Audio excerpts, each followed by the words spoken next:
Okay, so this is half a kg, and even though you're going to make something tall, you don't really need to center tall. Okay, so I always kind of end up with that shape. You don't want to have to drop the hole too far, and anyway, the first thing I do before I drop the hole, I always push my thumb down, so I feel a little bit before I start where the middle is, and then I give myself kind of a lead in so that I don't go off center while I'm dropping the hole. And then I'm pushing down mostly with my right thumb actually, but it doesn't really matter how you get down there as long as your hands are steady. I've got my hands connected anytime I can. Okay, while I'm throwing, I always like to have my hands steadying each other and bracing my hands on my elbows on my legs if I can. That's pretty thin. Yeah. So if you check the depth before you've made the bottom too wide, you can adjust it, right? So what I'm going to do now is push out a little bit wider, a little bit higher than where I just was. You see how that's a little lower there? So I'm going out a little bit higher there, and then I'll go back and gently push down and back into the middle, and I can fix that because I haven't made it too narrow the whole way. So that's about 5 mils. That's okay. You can actually be a little bit thinner for a mug, but the other thing is that as you throw, sometimes you push the bottom down a bit. So okay, so then once you've got the right depth, then you spread the bottom out, and I'm just pushing my fingers across. If you find that... Sorry, are we allowed to ask a question? Always, yeah. Because one of the things I go wrong with is sometimes when I'm pushing down and trying to get the clay further out, I end up just gouging it. You know, like... Yep, I'm just going to show you now. Yeah. If you find that your fingers are making dents, you can use a sponge, and that will distribute the pressure. So if you push with the sponge, then you're not going to make dents. It's, you don't feel quite as much what you're doing, but it can, if you're finding that your fingers are not giving you a smooth surface, use a sponge. Okay, so you want to go a little bit wider than you think. Okay, so if I want my thing to be this narrow, I'm going to just go out a little bit wider, and then what I'm going to do now is bring this clay back in, and by doing that, I'm going to try to get a sharp angle in the bottom. Okay. And that way I won't have all that clay that sits in a rounded corner at the bottom. So I put my hands lightly touching the wheel, and with both hands now I'm going to collar it in, sort of folding from the bottom until I've got a basic volcano shape. Okay? And what happens then is the top is thicker than the bottom. So the first thing I'm going to do now is try to get my fingers into that corner and even out the thickness so I have an evenly thick wall. What I do a lot is I use my inside hand like a resisting wall, and my outside hand is going to shove up against that. So I've got my fingers in there aren't going to move, and my outside hand is just pushing against my inside fingers. Okay, and so now it should be pretty evenly thick. Like that. Sorry, like the whole way down. You're only pressing from the outside, your inside hand. My inside hand is resisting, so it's working, but it's not actually moving. Yeah, sure. It just sits there, and I'm pushing up against it to thin out. Yeah. So now the thing about cylinders, and a small cylinder, people often don't do this, but you're going to do it, is you want to work on the top while the bottom is still strong and still supporting what you're doing.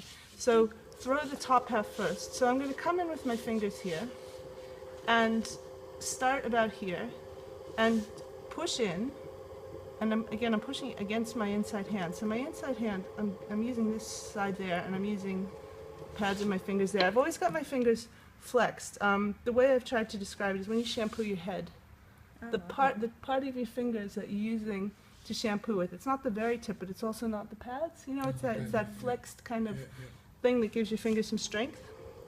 Okay, so I'm going to push again. I'm pushing against my inside hand there and coming up. And when I get towards the top, I'm going to ease off. I don't want to make the top too thin. Okay, and every time I take my hands off, I do it as slowly as I can. You don't want to do like, people do that. And then they're like, oh, it's not on center anymore. You have to take your hands off slow enough that it just, the clay has a chance to get all the way around before you change what you're doing. And just, I would say, you know, take your hands off so the pot doesn't notice. Like that. Okay? And you see it's straightened up automatically, and I don't actually, so I'm going to just color it back in a little bit. And this is thicker than here. It's still a little bit thicker on the top. It's very easy to squeeze that last bit out later. But having a thick edge on the top makes it easier to color, and if the top edge gets too thin and you try to color it, it can wrinkle. Okay, so now this is the trick. I've done that bit. Now I'm going to go back down to the bottom, okay? So on a short pot, I'm just going to have these two fingers because I can reach, otherwise you have to get your whole hand in. With my knuckle, I've got this finger right in that crack at the bottom. With my knuckle, I'm going to push in until I've got a visible dent. Okay, you see that? Yeah. All right. And now, I'm going to have my inside hand like a wall, stick my knuckle in that dent, and imagine that this gap is the clay. I'm going to squeeze my hand up. That clay has no choice except to move up because I'm squishing it. Yeah. That's the first move, okay? So, I'm not actually moving my hands up in the first instance, I'm just rolling my wrist and my hand up, okay? And then I've got this ridge here, so now I've got to move up. My inside hand's still kind of not moving too much until it has to. And then I'm just going to squeeze that bit until I get to where I can feel that it's thinner, and then I ease off the pressure. All right? And I'll go back down again with my fingers this time because it's thinner. And that bit of clay there, I'm going to shove that in again because I want to use it. And squeeze it against my fingers. My whole hand inside is just straight. See my thumbs are touching? And I'm just going to push in against my hand because I don't want to make it wider than I have to, and come up. And you can do this, and you see, it's not a volcano anymore at all. When you color, just use you want it to contact on as much of the thing as you can. So I'll try one more, and take your time. And make sure your hands are wet enough that you don't have a lot of friction, because friction's going to mess you up. I can feel that I went in a little too much. Now, the other thing is, I wrote this on the sheet, the inside shape of your pot is really where it's at, because, you know, it's very, especially in a cylinder. Sorry, Suzy. Yeah. Mosquito there. Oh, thanks. Yeah, no, they're everywhere. Oh, it's still there. Just try and... Nope. Right.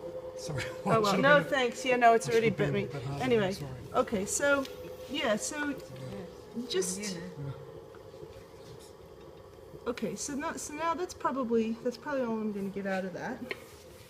So now to finish it, I haven't really got much there, but you can say, okay, I don't care about that. You can cut it off. Do you all have one of these? Yeah. Okay. I find the metal tool is useful because it's sharp, and if you want to trim something, what you do first is you line up the inside edge with the side of your pot. So you're going down pretty much just not touching it. You go straight down to separate the clay and maybe angle out a little bit. And then to scrape that off, now using this edge, and you come down straight flat and pull it off. It can be tricky, but that's the main thing. You go down the first time straight down, and then you come and you just come down to the wheel and pull. Okay?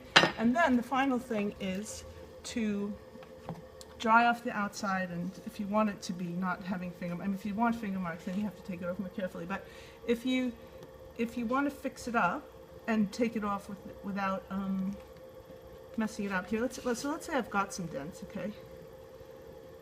Whoa. Oh. No. Well, that's a good one. I could, just All right. So It's like mine. the rib can help you save a lot of things. Okay, so you stick your hand in there and you hold the rib against it, and very gently you push in so that where it's sticking out, the rib is pushing it in, and where it's too far in, your hand is pushing it out to meet the rib. Okay? And if you haven't actually twisted it, you know, and ripped it, the clay should be more or less where it was, and so you know you can get it back. The other thing that's happening when I do this, now I'm doing the finishing one, that was the saving the pot one, is I'm scraping off all the wet stuff. And this means that I'm going to be able to handle this a lot better. Sorry, You want to take it off? I've never used a rib before. So Okay. you're just, that's an extension of your fingertips as you explained earlier, right? You're pushing that Yeah. against that flat finger that's inside.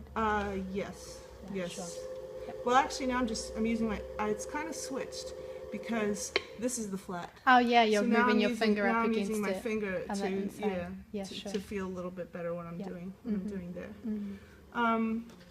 You need to get the water out of the bottom. If you have a sponge on a stick, that's a useful thing. Otherwise, as long as it's wide enough, you know, obviously you can use a regular sponge. But you need to get water out of the bottom because you always want the bottom of your pot to be able to dry quickly, because otherwise what happens is the walls dry, and when the bottom goes to dry, and it can't shrink, and that's why it cracks, Yeah. why it pulls apart. Okay, so there's your cylinder. Now, to finish the bottom off, there's a couple of things you can do.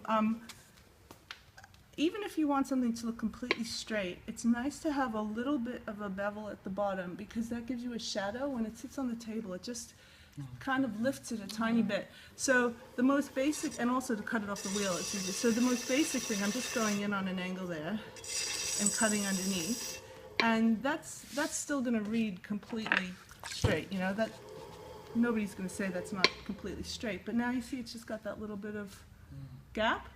The other thing that I do a lot, and this is aesthetic, but it's also useful for glazing in a couple of ways. One is I put a little bit of a ridge on. Now, you can see it's actually flaring a little bit there, right? Yeah. So I'm going to come in with the other end of this and just hold this right above the bottom and straighten out that last bit, right? And then, and I'll usually do that first if I'm not, you know, doing another demonstration. And then I come in underneath and lift it up a little, and with the sponge smooth it out. And I get this kind of bead at the bottom. That's how you get that rounded. Yeah. So I've You can tried also that, use but it a- always comes out quite raggedy. Oh, but the sponge is helpful, yeah. Yeah. Or you can use, people cut credit cards into templates, All right. which this is a bigger one for a bigger thing, but you can Oh, cut I this see. kind of shape, and Yeah. that will give you I can show you that later. Okay, so there it is. And now to take it off, because it's dry, you dry your hands off completely too. Cut it off. I tend to go quite slowly with the wire and with the wheel turning, because then what happens is, it doesn't matter for something like this, but if you have a wide thing, if you go slowly, you cut through the first bit, so then when you get to here, you're only cutting through this much, and when you get to here, you're only cutting through this much, you know, so you're never cutting through Yeah. the whole massive thing, and that helps keep the wire from rising up and cutting through your bottom. Okay, so then you've got dry hands, dry pot, and you just tip it up to break it and roll it, and then put it where you want it. Okay, and then you can fluff it back later. But we're not doing it exactly like that today, but that's how you do it. I'm going to cut this. So the main thing is, I mean, it's a tiny bit thicker at the bottom, but not too much. And you've got, look on the wheel, it's easier to see. Sorry. It's you kind of try to keep that angle in there, because if that's all full of clay, then you have a lot of weight Yeah. that you don't, that's not serving any purpose. Okay. Go to it. Right, we've got it now? Good. Make one of them.